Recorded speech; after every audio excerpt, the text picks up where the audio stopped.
Hey everybody, I'm Eric Flowers, your Indian River County Sheriff. Joseph Petito from the Gabby Petito Foundation. We are here today on In the Know at IRCSO, taking a little bit deeper dive into domestic violence. Joe, I got to meet you through Safe Space. I know that you've had a personal tragedy associated with domestic violence. Can you tell the folks out there, for the In the Know audience, how it is that you came into the domestic violence world? Yeah, so my daughter was 22 when she was tragically killed by her boyfriend in another state, me living here. And so we started a foundation, the Gabby Petito Foundation, to help with organizations with domestic violence, to bring awareness to domestic violence and the situations and education and awareness, as well as help missing people elevate their stories to help bring them home safer, faster. Fantastic. Joe is actually serving on the board of Safe Space now, which is how we got to know each other. And I served as the Safe Space president at one point. Our CFO, Amy Cooper, now serves as the president. Yep. And our agency is very committed to this. And, you know, Joe, I just want to thank you personally, because you've been through this tragedy, and when you first met me, you challenged me right out of the gate. What are you doing? How can we do this better? And because of your challenge to me, we are doing things better today. 100%. And I'll tell you, a lot of the programs that I've read, this is a program that I find is the most effective. There's statistics behind it. I mean, if you want, I can go into the statistics. So it's, you know, it's about a third of the country when you really look at it. It's 1 in 3 women, 1 in 5 men, 10 to 20 million children a year. You know, that are experiencing domestic violence. Either have been or currently experiencing domestic violence situations. Yeah, they're unsafe in their homes right now. So what we're doing here at the Indian River County Sheriff's Office is, we know that there are many victims out there that experience this, and they may make a decision to get out, but then they kind of wobble, and maybe they want to get out, maybe they don't. Sometimes they don't even report it, right? That goes underreported. It's very underreported, because a lot of the times they will lie and, you know, try to cover, you know, Sure, for their significant others, you know, and it's tragic. But there are many situations. It's not just the physical abuse that people really worry about. It's, you know, I mean, that's concerning. It's, you know, the emotional abuse, the financial abuse, the mental abuse, you know, that happens, you know. And when people become aware of it, you know, and you start feeling unsafe in your own place, that's not a good situation for you to be in, you know what I mean? And that's Absolutely. why there are resources like this to let you know, hey, listen, what resources you have available, and how to get you out, and you form a safe plan to get you out of that situation. So what we've done is that we've basically tried to put in a superhighway. When somebody says, I want to get out of this cycle of domestic violence, we're trying to provide them with an absolute path with no resistance, where they can walk away in peace and live a good, productive life going forward. So we're working with our partners at Safe Space.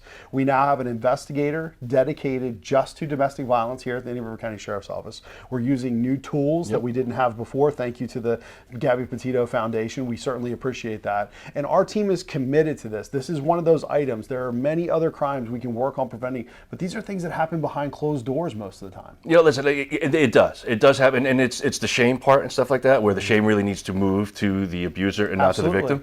But I also want to go back to what you said before and how I challenged you right away. It wasn't much of a challenge. You were bought in from the start. Like, you understood this is a serious situation and this needs to be corrected right away. Not corrected, but progress, work forward to figure out a way to, like you said, streamline superhighway so we can get these people home safe. I mean, get them out in a safe way. Without a doubt. And I'll tell you, if you're somebody that's out there, you're living in one of these situations, living in a domestic violence situation, I challenge you to reach out to our advocates. You can call Safe Space. They've got a hotline. Call our advocates. We will be happy to talk you through this. And it may take you some time to find the right path. There's a safety plan involved. You had mentioned that. There's a way for you to get out of these circumstances, and we want to help you do that. Every plan is different because everyone's situation is different. And not everyone needs all the resources. You know what I mean? It could be just a couple. It could be maybe just some conversations. And whatever it is, we can figure out the best path for you to turn around and get out of that situation and just be safe. And that's the key goal. Absolutely. And what we do know about domestic violence is when the partner makes the decision to leave, that's the most dangerous time. That is because now they lose control.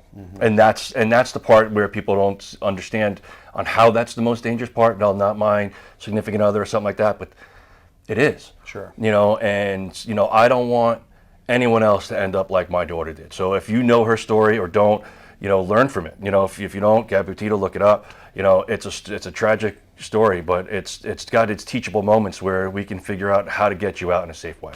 Without a doubt. And if you're somebody who's out there living in domestic violence and you're thinking about leaving, We want you to know that that's the most dangerous point. We want you to work with our team, develop a safety plan. It doesn't mean that it has to be the law enforcement side. We have victims advocates. Safe Space has advocates available. It doesn't have to be a uniformed law enforcement officer that helps you through this. There are people who have lived through it, experienced it, and they know the safest way out. So please consider calling. We're going to put all that information right on the screen for you. Safe Space, the telephone number, all the resources that are available to you. On top of that, we've placed these posters throughout the community in women's restrooms around the community. They've got a QR code on the bottom. It's got all of your access points to our services, including Safe Space, the Gabby Petito Foundation, all the great things that they're doing. So, Joe, I just want to say, I'm so sorry for your loss. What a terrible tragedy, but you're doing exactly what Gabby would want. You're here today talking about her life, talking about how we can help future victims to make sure this never happens again. And I thank you for being a part of our agency and being a part of Safe Space. Well, listen, I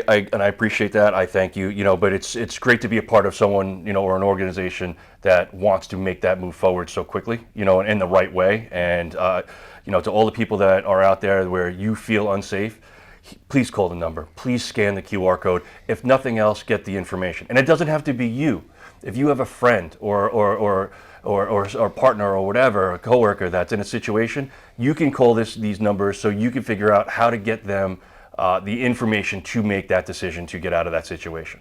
And that's the important thing. Absolutely. Help is out there. The Indian River County Sheriff's Office is committed to helping with domestic violence issues. If you have any concerns, please give us a call. Reach out on any of those telephone lines and email. Reaching out to Safe Space, we will absolutely be there to help you.